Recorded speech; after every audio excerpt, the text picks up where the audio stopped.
लक्ष्मण थे तो राम के ही भाई, बड़े समझदार, बड़े थोड़े गुस्से वाले थे, लेकिन उनने कहा कि देखो मैं तुम्हें स्वीकार नहीं कर सकता, मेरे बड़े भाई यहीं पास में विराजे हैं, जब तक वे ना कहेंगे मैं कैसे स्वीकार कर सकता हूँ। तुम पहले उनसे जाके पूछ लो, खुद नहीं गए, जाओ उनसे जाके पूछ लो। और जब वो राम के पास पहुंची तो देखा राम तो लक्ष्मण से भी ज्यादा सुंदर। दिमाग फिर गया, फिर गया। उसने कहा कि मुझे स्वीकार कर लो, राम तो राम थे, हैं, बड़े व्रत वाले थे। राम ने कहा कि मैं तुम्हें कैसे स्वीकार कर लूं, तुम तो मेरे छोटे भाई को मांग चुकी हो, तुम मेरे छोटे भाई को पति मान चुकी हो, तुम मेरी बेटी बहू के बराबर हो। फिर वापस लक्ष्मण के पास गई तो लक्ष्मण ने कहा कि तुमने तो बड़े भाई को पति के रूप में बोल दिया, तो तुम तो मेरी माँ के समान हो, भाभी के समान हो। भारतीय संस्कृति की गहराई देखिए आप, हैं, आजकल के टुच्चे लोग जो है ना, किससे भी संबंध बना लेते हैं, किससे भी रिश्ता चालू हो जाता, जिसमें विदेशियों का तो कुछ अता ही पता नहीं है कि क्या क्या कर्म करते रहते। हमारे यहाँ तो फिलहाल थोड़ी सी संस्कृति जीवित है। दोनों तरफ से हताश हो गई, बड़ी नाराज हुई। हम मजा चखाएंगे तुम दोनों को, तुम दोनों ने मुझे उल्लू बनाया। वो बिफर गई, उसके मन की बात नहीं हुई, तो उसने अपने कपड़े फाड़ लिए और पहुंची खरदूषण के पास, पति के पास। देखो जंगल में दो जंगली आदमी इन्होंने मेरा क्या हाल किया। अब बेचारे उसको क्या पता कि इसने क्या कपट जाल रचा है, इसी ने सब नाटक रचा है। और पति के पास जाके रोने लगी तो आदमी अपनी पत्नी का रोना सहन नहीं कर पाता, तुरंत युद्ध के लिए चल पड़े। मार डालेंगे दोनों को। मार क्या डालेंगे, लक्ष्मण ने ही सबका काम तमाम कर दिया, राम तक पहुंचने की जरूरत नहीं पड़ी। जब पति मर गया सारे समाचार रावण तक पहुंचे, वो भी रोती रोती पहुंची, भैया तुम हमारे भाई और तुम्हारे रहते मेरा पति मर गया। फिर रावण ने नाटक रचा, फिर वह सीता पर रीझ गया। फिर सारी रामायण आपको पता है, कितना सा असंयम, ना वो अपना दिमाग खराब करती और न रावण का सारा कुल और वंश बर्बाद होता। पद्म पुराण में इस ढंग से बात कही है कि रावण युद्ध के लिए आया था, उनको दोनों को मार देंगे, लेकिन सीता के रूप रंग को देख के उस पर रिझा गया, असंयम में पड़ गया। अच्छा खासा पंडित, वो भी सावधान नहीं रह पाया।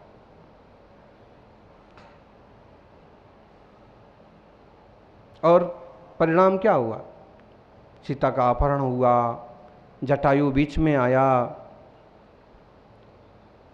फिर आगे की रामायण तो सब जानते हो कि रावण भी मारा गया, सारा बर्बाद हो गया। कैसे हो गया, केवल एक की लापरवाही। आज भी परिवार में एक की गड़बड़ी से सारा परिवार खत्म हो जाता है। घरवाली बेकार निकल गई तो पति नाराज होके बच्चों को भी मारता है, उसको भी मारता है, खुद भी मारता है। कितने केस हो रहे आजकल। आदमी बिगड़ गया, गरीबी आ गई है, कर्ज चढ़ गया है तो एक बार उसका रास्ता निकल जाता है, लेकिन कोई असंयम में पड़ गया तो पूरी फैमिली डिस्टर्ब हो जाती है। बच्चे बच्चियों को भले लगता हो कि आजकल तो ये सब चलता है, लेकिन माता पिता पर, पुरखों पर क्या बीतती है उनकी चालबाजियों से, उस पर भी कभी विचार करो। संयम बहुत जरूरी है। पानी से आत्मा शुद्ध नहीं होता है, संयम से, नियम से, व्रत से आत्मा शुद्ध होता है। ये मुनि कभी नहाते नहीं हैं, कोई स्नान नहीं करते, हाथ मुंह धो लिया बस वो कमंडल के पानी से। फिर भी परम ब्रह्मचर्य है, सहज शांत जीवन है, यही उनका धन है, यही उनकी तपस्या है। तो अपन सभी ऐसे मंगलमय वीतराग शासन को जाने, संयम की साधना करें। यहाँ पर कवि कहते हैं, काय चाहों प्रतिपाल, पंचेंद्रिय मन बस करो, संयम रतन संभाल, विषय चोर बहु फिरत हैं। 6 काय के जीव की रक्षा करो। 6 काय के जीव कौन से हैं? पृथ्वी, जल, अग्नि, वायु, वनस्पति, ये 5, और एक तरस कीड़े मकोड़े, कुत्ता बिल्ली, पशु पंछी, मनुष्य, सब, इन सबों की रक्षा का भाव रखो। पृथ्वी जल अग्नि को भी खत्म नहीं कर सकते हो, बेमतलब जमीन नहीं खोद सकते हो, पानी नहीं बहा सकते हो, आग नहीं लगा सकते हो। पर्यावरण की शिक्षा महावीर स्वामी ने बहुत पहले दी थी। जितना जरूरी है उतना उपयोग करो, बाकी सुरक्षित रहने दो। लोग केवल वातावरण की बात करते हैं, लेकिन केवल वातावरण के अच्छे होने से अच्छा सब कुछ नहीं होगा। वातावरण भी अच्छा होना चाहिए। वात आवरण, वायु का आवरण, वायु प्रदूषण भी खत्म होना चाहिए। वातावरण, मृदावरण, हमारी प्रकृति की संरचना केवल बात से नहीं हुई है। मृदा, मिट्टी भी, मिट्टी की भी सुरक्षा होना चाहिए। पॉलीथीन, गंदगी, जहर डाल डाल के हमने सब खत्म कर दिया। आजकल खेतों में फसल नहीं उगती है, झाड़ झंकाड़ उगते हैं, विदेशी घास उगती है, हमने वही बोया है। मृदावरण, वातावरण, मृदावरण और जलावरण।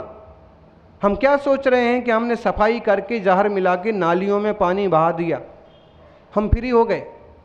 कहीं पानी, ये पानी लौट करके वापस तुम्हारे पास आने वाला है, और तुमने इसको इतना दूषित कर दिया कि अगला जो पानी बरसेगा ना, अगला जो पानी बरसेगा कुछ ना कुछ जहर लेकर के आएगा, तुम नहीं मिलाया है।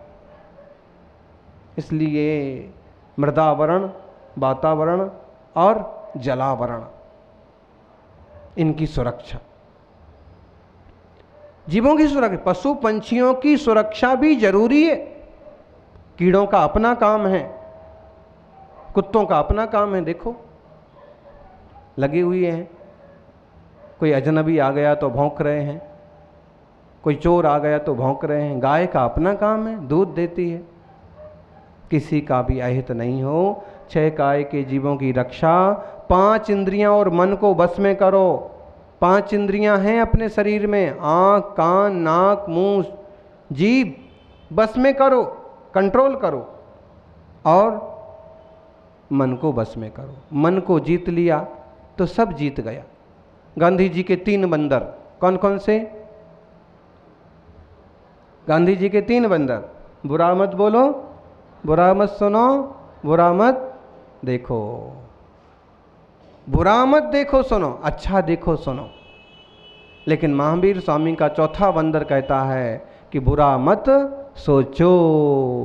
अगर बुरा सोचोगे ही नहीं तो देखना, सुनना और बोलना बुरा कभी होगा नहीं। इसलिए एक हाथ रखो हृदय पर, बुरा मत सोचो। संयम रतन संभाल, संयम रतन की रक्षा करो। भ्रष्ट करने वाले दुनिया में बहुत मिलेंगे, संभालने वाले थोड़े मिलते हैं। अपने आप को संभालो। उत्तम संयम गहो मन मेरे, भव भव के भाजें अघ तेरे, सुरक नरक पशु गति में नाही, आलस हरन करन सुख ठाही, ठाही पृथ्वी जल आग मारुत, रूख त्रस करुणा धरो, सपरसन रसना घ्राण नैना, कान मन सब बस करो, जिस बिना नहीं जिन राज सीझे, तोर ल्यो जग कीच में, एक घड़ी मत बिसरो करो नित, आओ जम मुख बीच में। एक तरह का उपदेश है कि हे भाई सावधान हो जाओ, इंद्रियों को कंट्रोल में रखो, मन को कंट्रोल में रखो। कोई अपने मन को नहीं संभालता है और किसी गैर बर्तन में पड़ जाता है तो सारे परिवार की फजीती होती है। एक साहब रिटायर्ड हो रहे थे, उनकी रिटायर्ड होते समय जो पार्टी दी जाती ना आजकल, कौन सी पार्टी, फेयरवेल पार्टी दी जा रही थी। उसी में एक व्यक्ति आया, जिंदगी भर उनने कभी कोई गड़बड़ नहीं किया, बड़ी पोस्ट पर रहते हुए भी उनने कोई रिश्वतखोरी भ्रष्टाचार नहीं किया, अक्सर कर वे इस बात के लिए प्रसिद्ध रहे कि ईमानदार अफसर। लेकिन उस पार्टी में एक शख्स ऐसा भी आया, उसने बड़ा लालच दिया, अब तो साहब आप जा ही रहे हो, हमारा अमुक अमुक काम फड़ा हुआ है, ये पूरे 1 करोड़ हैं, ये आप रखो, आखिरी साइन कर दो, आप तो जा ही रहे हो। पता नहीं मन कैसे असंयम में आ गया, कैसे लोभ में पड़ गया, और उनने चुपचाप साइन कर दिए। हाथों हाथ बात खुली, बात पकड़ में आई, और फेयरवेल पार्टी जो है सम्मान की बजाय अपमान में बदल गई। कितना सा असंयम, जिंदगी भर साधा, 1 मिनट और साध लेते हैं। 10 दिन आपने व्रत किया, घंटे भर और शांति रख लेते। कभी भी बहुत बार किनारे पर आकर के लोग डूब जाते हैं। इसलिए संकल्प, मैं ऐसे व्रत पालूंगा, मैं से ऐसे नियम रखूंगा, किसी को ठगूंगा नहीं, भ्रष्टाचार करूंगा नहीं, ना रिश्वत खाऊंगा, ना खाने दूंगा, ना गलत काम करूंगा, ना करवाऊंगा। और ऐसा अगर कुछ भी संयमित जीवन हुआ आपका, छोटे छोटे भी नियम पाले, तो निश्चित है अपना यह आत्मा परमात्मा स्वरूप को उपलब्ध होगा। सभी लोग आज के दिन कोई भी छोटा मोटा संकल्प करें, आधे घंटे का मौन, रात्रि भोजन का त्याग, एक बार अष्टमी चतुर्दशी को केवल एक बार भोजन, जो भी बने, और खास ब्रह्मचर्य। या फिर हम पॉलीथीन सड़क पर नहीं फेंकेंगे, यूज नहीं करेंगे, या फिर विदेशी चीज़ें नहीं खाएंगे। कुछ भी छोटा सा संकल्प करेंगे, जीवन को अच्छी दिशा में ले चलेंगे। जय बोलिए 24 तीर्थंकर भगवान की। ओम नमः सिद्धेभ्यः। ओम नमो जिनाणम्। ओम नमो जिनाणम्। ओम नमो जिनाणम्। ओंकारं बिंदुसंयुक्तं नित्यं ध्यायन्ति योगिनः कामदं मोक्षदं चैव। ओंकाराय नमो नमः। मेरे मन मंदिर में आन पधारो महावीर भगवान।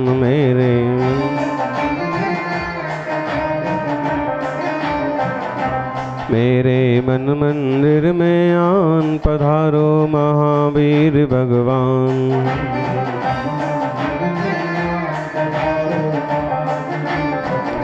पधारो महावीर भगवान, विराजो महावीर भगवान। पधारो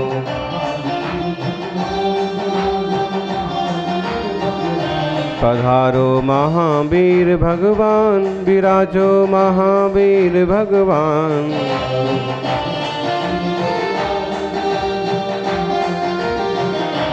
मेरे मन मंदिर में आन पधारो महावीर भगवान।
प्रभु जी तुम आनंद सरोवर, रूप तुम्हारा महामनोहर।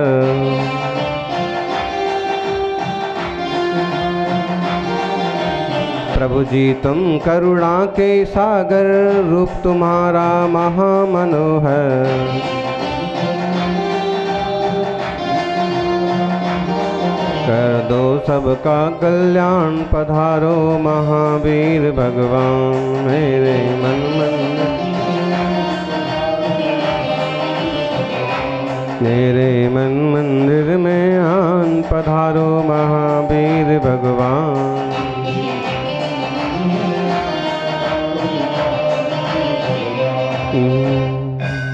आदिम तीर्थेश्वर आदि विधाता देवादिदेव महादेव आदिनाथ भगवान की, आचार्य श्री आदिसागर जी महाराज की, आचार्य श्री महावीर कीर्ति जी महाराज की, तपस्वी सम्राट गुरुदेव आचार्य श्री सन्मति सागर जी महाराज की, परम पूज्य आचार्य श्री सुनील सागर जी महाराज की, आचार्य संघ की।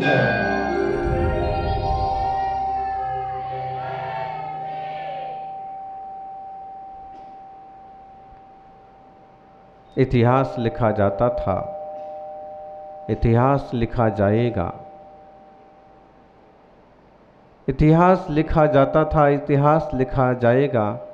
लेकिन जब भी बात चलेगी इस युग की, तो तपस्या के मामले में सन्मति सागर जी का नाम सबसे ऊपर आएगा। सन्मति नाम भुला ना पाएंगे। जब कभी होगी तपस्या की बात, उनका ही नाम जुबां पे पाएंगे। हमारे गुरुवर आचार्य श्री सन्मति सागर जी महाराज तपस्या की जीती जागती मसाल थे, जिनने अपने जीवन में 10,000 से ज़्यादा निर्जल उपवास किए। 72 साल की आयु में और 30 साल से ज़्यादा के उपवास उन्होंने किए, निर्जल उपवास।